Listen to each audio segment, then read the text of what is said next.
Good afternoon, everyone. My name is Ken Pagano. I am a senior solution architect at Rackspace Technology. I work on the pre-sales side.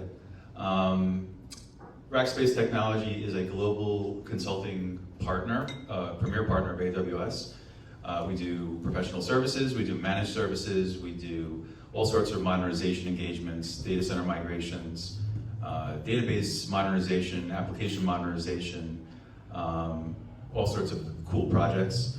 Rackspace actually has 15 AWS competencies through the acquisition of Annika, so you may also know us through Annika, which is fully integrated into Rackspace right now. Amazing.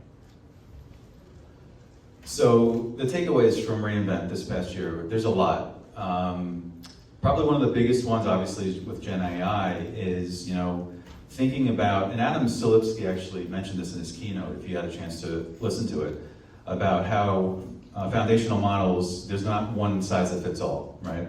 So there's a lot of customer engagements that are occurring right now that I get pulled into and our data team get pulled into on a frequent basis, just to really look at the customization that goes into some of these, models that need to be, built for specific tasks. So that was a big takeaway for us.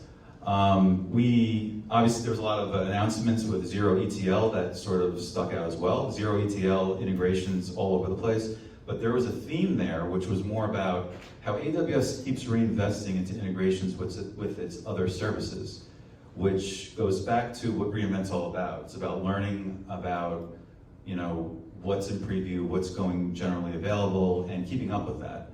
So the point is, customers that we speak to, we start a lot of discussions about, what the, desired outcomes would be, for example, with a Gen AI use case. But it goes back to the basics of just keeping up with some of the more integrations that occur on a regular basis. So it was quite a show. So. Just more generically, I want to pose to y'all to maybe share with us how you can help customers as an accelerant. Obviously, generative AI is, coming on the scenes. There's more use cases being thrown at people than they know how to deal with. Prioritization is a challenge in and of itself alone, but then figuring out how to deploy with a team who, as skilled as they may be in so many different areas, we're all in the beginning of this journey.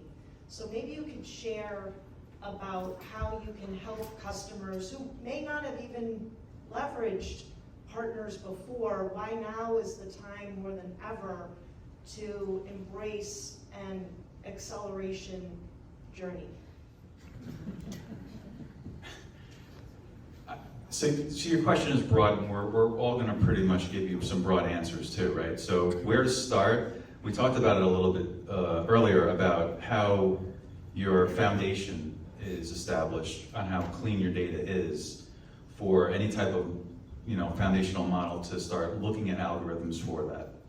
So depending on where you are in terms of data consistency and types of models that you may want to choose, such as supervised learning or unsupervised learning, where labeling with the answer key is already in the data set, there's a lot of different ways to answer that question, right? So I just wanted to say that Rackspace, where we are, a shameless plug here, we have a program, so to speak, for these sorts of situations where you're looking at situations where you're not quite sure where to start. But we have a program called Foundry for Artificial Intelligence by Rackspace. It's called FAIR. And it's actually compatible with a lot of AWS funding that we're working on in the background. So for these 2-week engagements to get you started on the right foot, to pull in your teams that are either your application owners or some of your data scientists, we can assemble workshops, discovery sessions, and actually put together a program to see where you are and see what outcomes you're looking for. So just a quick answer on that. So. Yeah, good job. So we are out of time. I would like to thank you all the panelists. A big applause to all the panelists.